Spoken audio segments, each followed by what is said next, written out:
নাহিদ ইসলামরা এই জুলাই সনদে স্বাক্ষর করবেন এক ধরনের একটা হুমকি দিয়েছেন। তাদের যুক্তি ছিল এটি সনদ বাস্তবায়ন আদেশে নোট অফ ডিসেন্ট বাতিল সহ সংবিধান সংস্কার বিষয়ে ঐকমত্য কমিশন সুপারিশগুলো লিপিবদ্ধ করলেই জুলাই সনদে স্বাক্ষর করবে এনসিপি। এই বিষয়ে তাদের বক্তব্যটাকে আসলে আপনি জুলাই সনদ নিয়ে কোনো ধরনের জটিলতা তৈরি হবে বলে মনে করেন কিনা? তারা তো স্বাক্ষর করে নাই, সেটাতে জটিলতা কি হবে? তা অনেকেই তো স্বাক্ষর করে নাই, তাতে কিন্তু বড় বড় রাজনৈতিক দলগুলো এখানে অনুপস্থিত। তো জুলাই সনদ যারা বানাচ্ছে সেই সনদে কি বলা হয়েছে যে রাজনৈতিক দলগুলো সবাই স্বাক্ষর না করলে এটা বাস্তবায়িত হবে না? সেই সত্য তো নাই। এটা তো বলাই আছে যে ওরা বারবারই বলছেন সবাইকে এখানে স্বাক্ষর করতে হবে, যেটা তারা কেন, তাদের বাইরেও তো আরো আছে, বাম 4 দল করে নাই, তো তাহলে তারা করে নাই যে ওরাও তো করে নাই, তো তাহলে ওদের জন্য কি বসে থাকবে নাকি শুধু এনসিপি করে দিলে হয়ে গেল, সহি হয়ে গেল? বাকি 4 জন কোথায় যাবে তাহলে? 4 দল কোথায় যাবে? তো 52টা রাজনৈতিক দল বা 55টা রাজনৈতিক দলের থেকে মাত্র 25টা করেছে, তো এখানে তো সংখ্যাতেও তো অনেক নাই। আপনি ইয়ে আওয়ামী লীগ আর জাতীয় পার্টির কথা বাদ দেন, বাকি যেগুলো আছে ওগুলো কই? ওগুলোও তো করে নাই।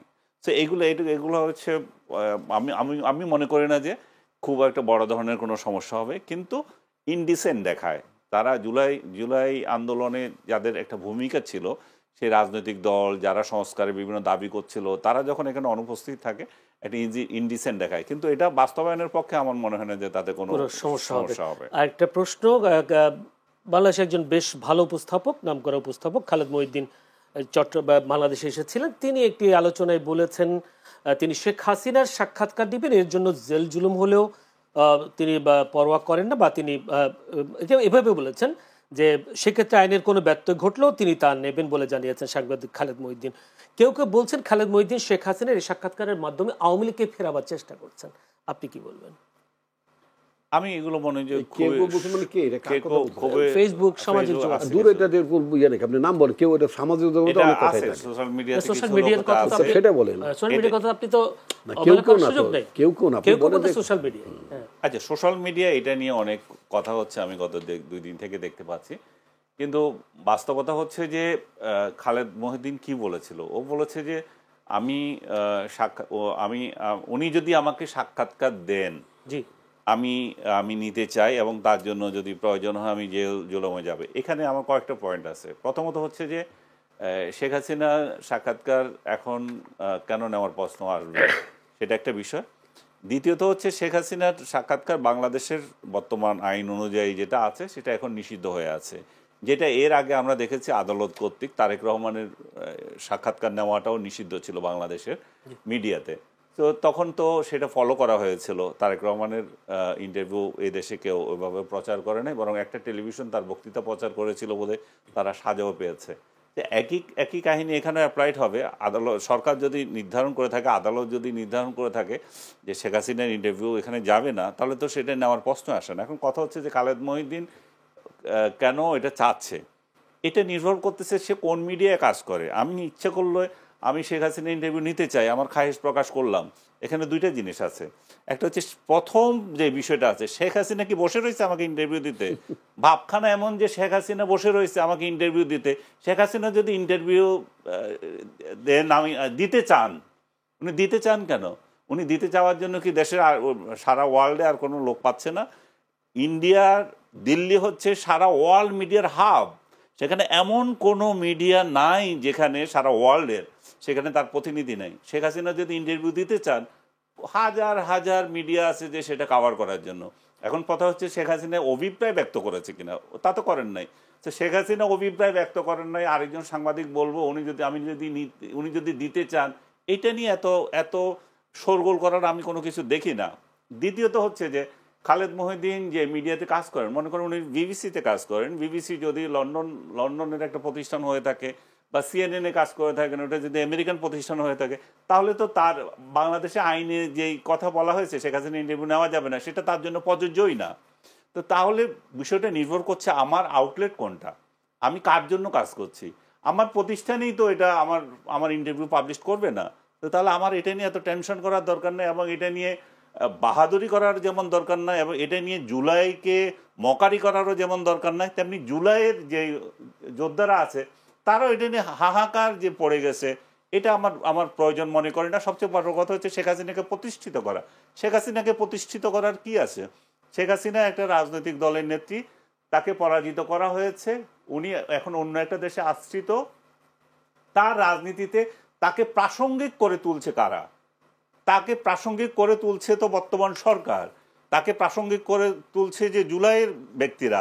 আপনি স্বাধীনতা যুদ্ধ করলেন, বিএনপি আপনি শেষ করতে দেন, আমার শেষ করতে দেন, তারপর কথা বলেন। আপনি স্বাধীনতা যুদ্ধ করলেন, স্বাধীনতা যুদ্ধ করে আপনি এমন সব কর্মকাণ্ড করছেন যেটা স্বাধীনতার বিপক্ষে যায় এবং যেটা মানুষের মধ্যে একটা আকাঙ্ক্ষা তৈরি করে যে আহা, পাকিস্তান আমলেই তো ভালো ছিলাম।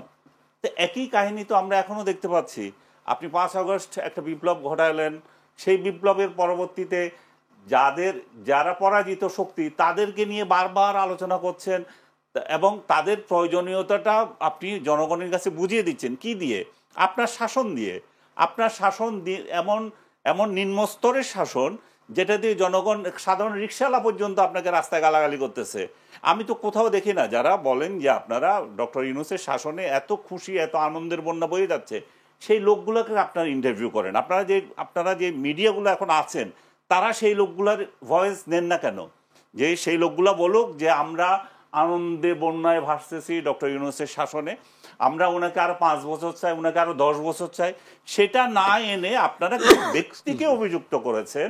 আনিস আলমগীর কথা বলছে, খালেদ মহিউদ্দিন কথা বলছে, বা মাসুদ কামাল কথা বলছে, এরা আনতে চাইবে কি করে? আমরা যদি এমন শাসন দিই, আমরা জুলাইয়ের যোদ্ধারা আমরা যদি চাঁদাবাজি, মাস্তানি এগুলোতে না গিয়ে আমরা যদি রাষ্ট্রকে কিভাবে আগামীতে কিভাবে নিয়ে যাব, রাষ্ট্র পরিচালনার দৃষ্টিভঙ্গি কি হবে, আমাদের রাজনৈতিক দৃষ্টিভঙ্গি কি, এগুলো যদি আমরা জনগণের কাছে তুলে ধরি, আমরা যদি শেখ হাসিনার শাসন যে কত খারাপ ছিল সেটা তুলে ধরতে পারি এবং আমরা দেখাতে পারি যে আমাদের শাসন কত ভালো, তাহলে তো মানুষ শেখ হাসিনাকে স্মরণই করবে না।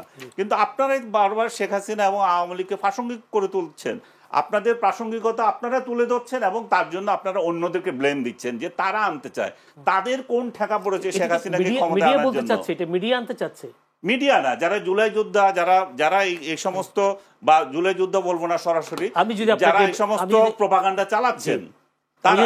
এভাবে যদি বলি, বিএনপি জামায়াতের নেতাদের বক্তব্যেই তো বারবার ফুটে উঠছে এই ধরনের আন্দোলন, এই ধরনের দাবি দেওয়া, ফেসিবাদকে ফিরিয়ে আনার প্রচেষ্টা হচ্ছে। আপনি তাদের বক্তব্য শুনেন নাই? আমি দেখি তাদের কথাও একই কথা বলবো। আমরা যদি ভালো চলি রে ভাই, পেছনে কে তাকায়? মানুষকে যদি আপনি শান্তি দিতে পারেন তো সে পেছনের দিকে তাকাবে না। মানুষ পেছনের দিকে কেন তাকাবে? সে আপনাকে 71-এর কথাই তো বলতেছি, যে আপনি 71-এ এমন পরে যদি আপনি এমন শাসন করেন, আমি হাহাকার করছি, এর আগে তো স্বাধীনতার আগেই তো ভালো ছিলাম, পাকিস্তান যখন ছিলাম। তো আপনি যদি এমন পরিস্থিতি তৈরি করবেন মানুষের মধ্যে, জনগণের মধ্যে, তো আপনি আকাঙ্ক্ষা তৈরি করছেন শেখ হাসিনা ভালো ছিল, আওয়ামী লীগ ভালো ছিল, এখন কোন জাহান্নামে পড়লাম, আপনি কি মনে করেন সেই আকাঙ্ক্ষাটা আপনি তুলতে দিচ্ছেন কেন? আপনি কি মনে করেন জনগণ এখন বলছে আমরা আগে ভালো ছিলাম? আপনি রাস্তায় যান, আপনি শুনেন।